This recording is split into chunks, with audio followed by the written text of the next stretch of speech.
let us come to the 37th Shloka of Soundarya Lahari, which pertains to Vishuddhi Chakra. The word Vishuddhi, Shuddha, Vakshuddhi, so that Shodhana is a word for research in colloquial terms these days. So Shuddhi is to purify, to clarify, to cleanse. So Vishuddhi Chakra here is where that cleansing happens between the 5 elements that came before and the subtler mind that is above. Everything that is physical before, getting one layer above physicality and going to the mind. This is where that filtration is between the worldly and the material and the spiritual.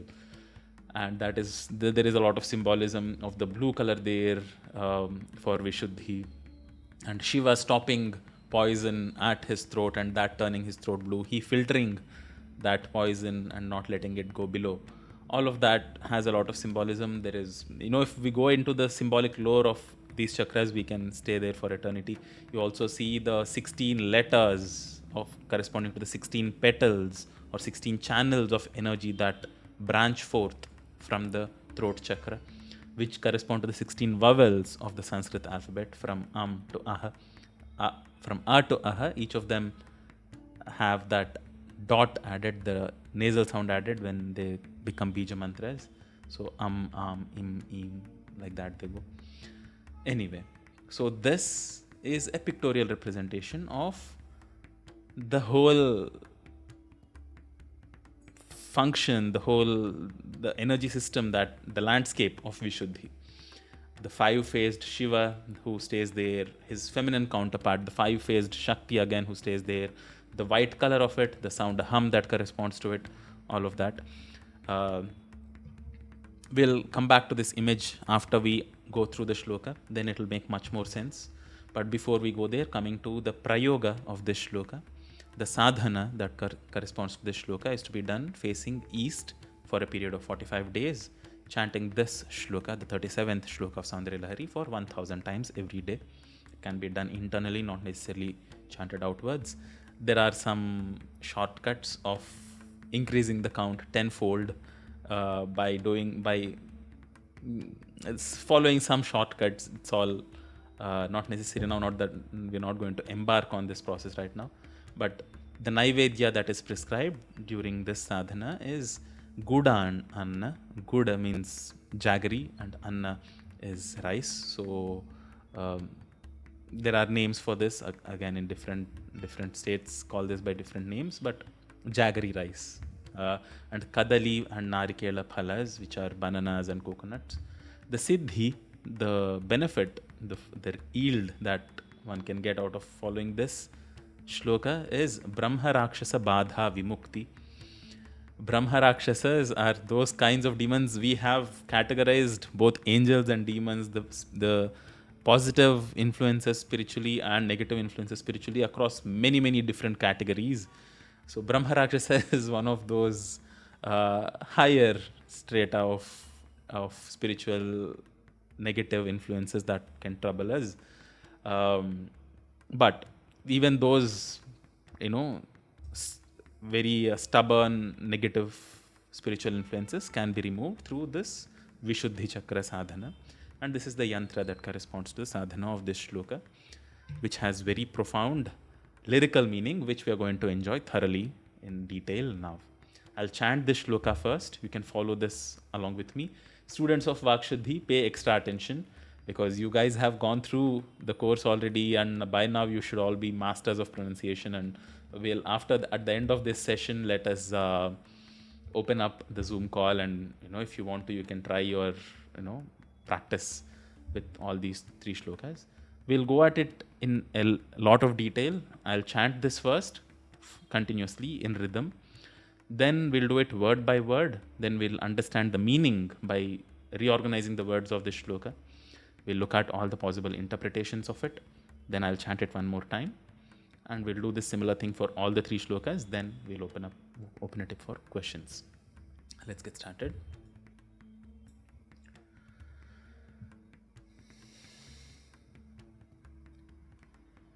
Vishuddho te shuddha sphatika vishadam व्योमजनकं शिवं सेवे देवीम् अपि शिवसमानव्यवसिताम् ययोः कान्त्या यान्त्या शशिकिरणसारूप्यसरणे विधूतान्तर्ध्वान्ता विलसति चकोरीव जगति. Please repeat the words after me. The first word here is Vishuddhau. This is a Mahaprana sound. Vishuddhau. Te. This word is Shuddha Sphatika Vishadam. It is split as Shuddha Sphatika Vishadam. It is not Sphatika. It is Sphatika. So Shuddha Sphatika Vishadam. The next word Vyoma Janakam Shivam Seve Devim Api Shiva Samana Vyavasitam. The word is split as Shiva Samana Vyavasitam. Shiva Samana Vyavasitam Yayoho Kantya Yantya Shashikirana Sarupya Sarane. Here both the na sounds are na and not na. It's tongue rolling backwards. Shashikirana Sarupya Sarane Vidhutantardhvanta. The dha sound is a Mahaprana, both these instances. Vidhuta Antardhvanta becomes Vidhutantardhvanta Vilasati Chakoriva. It is split as Chakori and Iva. Chakoriva Jagati. We'll now do it line by line. Vishuddhau te Shuddha Sphatika Vishadam Vyoma Janakam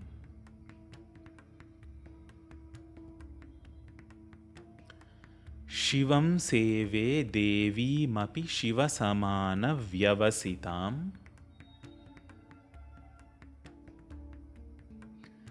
Yayo Kantya Yantya Shashikirana Sarupya Sarane Vidhutantardhvanta Vilasati Chakoriva Jagati. Some of you might have trouble reading it continuously at this speed, each line. Then go back, spend some more time by repeating after me with every single word, and then try this line by line at a slower pace. Then you'll be able to do it. We'll come back to the chant of the shloka after we understand all the words of it.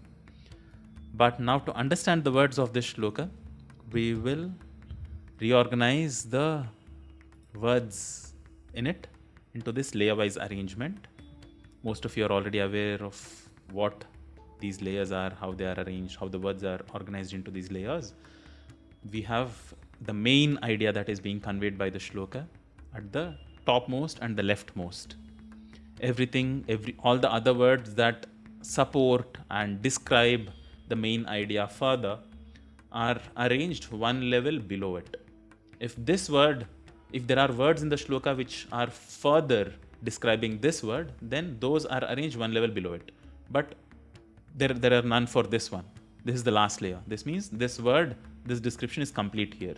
But this one, there are words in the shloka that describe it further. So they are arranged here like this. And that's how the words cascade vertically and horizontally. As you see, there are two main ideas that are being conveyed here. First, Shivam Seve. Adi Shankaracharya says, Seva is service, Shivam is to Shiva. I offer service to Shiva. And then he also says there is some other. After what kind of Shiva am I offering service to? What kind of service? Who else am I offering service to? All those questions answered here. And where am I offering that service? All of the words in the shloka that answer those questions are here. And there is some other thing that he is conveying after he says this. That is described here. So the first key idea, Shivam Seve. I offer seva or service to Shiva. What kind of Shiva? Vyoma Janakam. Janaka is father because he gives birth, Janma to. So what is he giving birth to? Vyoma. Vyoma is a word for space. He's that form of Shiva who gives birth to space itself. There is nothing in the beginning, and then the first element to spring forth from that nothingness, which is Shiva, is space. From Akasha, Vayu, from Vayoho, Agni, there is a sequence of how material creation manifests. And the first of those elements, the 5 elements that came forth, is space. Vyoma Janakam Shivam Seve. How else is that form of Shiva who gives birth to Vyoma or Akasha? Is Shuddha Sphatika Vishadam. Vishada is clear or pure. How clear is he? What kind of clarity does he have? He has the clarity and the clearness of Shuddha Sphatika. Sphatika is a crystal. Shuddha Sphatika is a pure, blemishless crystal.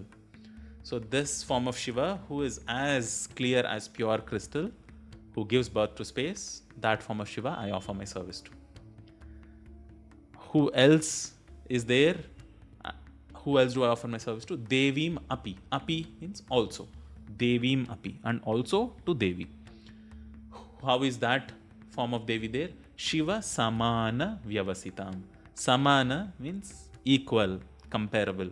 The English word for that is same, but Samana and same has those same sounds. But Shiva Samana Vyavasitam, the one who is Vyavasthita, who resides there somewhere, that is described here, but who is as equal now, because Shiva has now taken a material manifestation. There is a form of Shakti there who resides equal to Shiva. And Devim Api, Shivam Devim Api Seve. I offer service to Shiva and Devi also. Where Vishuddhav Te. Te is your Vishuddhav in Vishuddhi Chakra. In the Vishuddhi Chakra of the goddess. When I am meditating upon your form, O goddess, and your physical forms, meditating physically, gradually from Ajna to Vishuddhi in your space, that full-fledged expression of Vishuddhi Chakra which you have, I worship that form of Shiva who is as clear as pure crystal, who gives birth to space, who is along with Devi, who is equal to him in her stature. I offer service to both of them at your Vishuddhi Chakra. Now, this is one idea that is being conveyed in the shloka. The other part of the shloka says, Yayoho Kantya Vilasati. Yayoho is a Dvivachana Prayoga, which means of two of them. Which two? Devi and Shiva. Yayoho, by whose pair? Kantya. Kanti is light. By whose pair? The pair of whose light? Yayoho Kantya, by whose light? How many people? 2 people. Yayoho. Yayoho Kantya Vilasati. Vilasa is dance or play or enjoyment. Lasya is dance. So Vilasati is being in merry, rejoicing. Yayoho Kantya Vilasati. In the pair of whose light rejoices. What rejoices? Jagati. This entire... The English translation world is very loose. Jagat is that which, everything of creation, everything that is in movement is Jagat. That is where the etymology of the word comes from. All of creation rejoices in whose light? The pair of whose light? Which pair of whom? Devi and Shiva. How does the entire creation rejoice? Chakori iva. Chakori is a bird. There are many kind of mystical attributes attributed to birds in Sanatana Dharma. There is Hamsa, which is a bird. The literal translation, many people translate it as a swan. But Hamsa goes much deeper. The sounds Ham and Sa represent the breath itself. Hamsa is also a name for realized beings, Ramakrishna Paramahamsa and so on, because they have mastered that breath. So Hamsa, there is Chataka, there is Chakora, different kinds of birds and different kinds of mystical properties they are attributed to. This Chakora is that kind of a bird which is there. It's a physical, real bird. It's not a mystical bird like Ganda Bherunda. There are other kind of mystical birds which one does not see in real world, but Chakori is one such bird we see, and it is popular for just gazing at the moon, just gawking. Full moon nights, these birds, Chakora birds, they just perch on their branches and just gaze at the moon. So poets and realized beings, they took that liberty that to say this bird that is so fascinated by the moonbeams is being nourished by it. If not for the moonbeams, this bird would not even exist. It would perish. So, like a Chakora bird rejoices in the moonbeams, this Jagati, this entire creation, in the pair of your light, rejoices. How is that light? Shashi Kirana Sarupya Sarane Yantya. Yana Yanti is to travel, to move. To move where? In the Sarani. Sarani is the path. What kind of a path? Sarupya Sarani, a path which has the same form. Sarupya is having the same form, Rupa. What kind of Rupa? Shashi Kirana. Shashi is the moon and Kirana is a moonbeam, light. So this Chakori, this female Chakora bird, as if it is being led on a path which is like that of a moonbeam, this entire creation, like that Chakori bird, is being led in the pair of light that is emanating from the pure crystal-like forms of Shiva and Shakti at your Vishuddhi Chakra, O Goddess. This is the poetic expression so far. And how else is that Jagati? How is that Chakora bird? Everything. Vidhuta Antar Dhvanta. So Dhvanta is darkness. Antar Dhvanta is the inner darkness. Antaha is inside. Vidhuta is cleansed or purified, destroyed. With the inner darkness destroyed by your light that is emanating from both of you are as pure as clear crystal.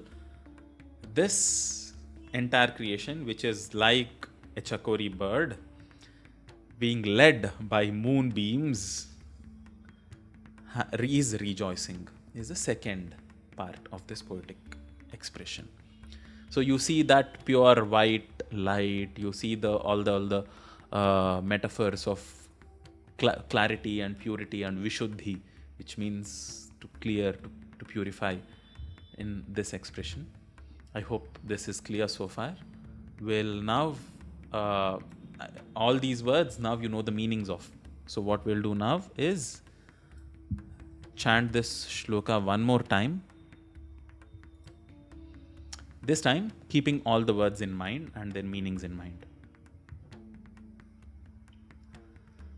Vishuddhau te shuddha sphatika vishadam vyoma janakam shivam seve devi mapi shiva samana vyavasitam yayo kantya yantya shashi kirana sarupya sarane vidhutantardhvanta vilasati chakori vajagati. A very, how beautiful way of doing sadhana, no? So, I mean, there is, of course, very serious, very strenuous kind of sadhana that one can do to attain mastery over these elements and to purify them and to master them. But such brilliant poetic expressions, such fantastic imagery that Adi Shankaracharya has provided us,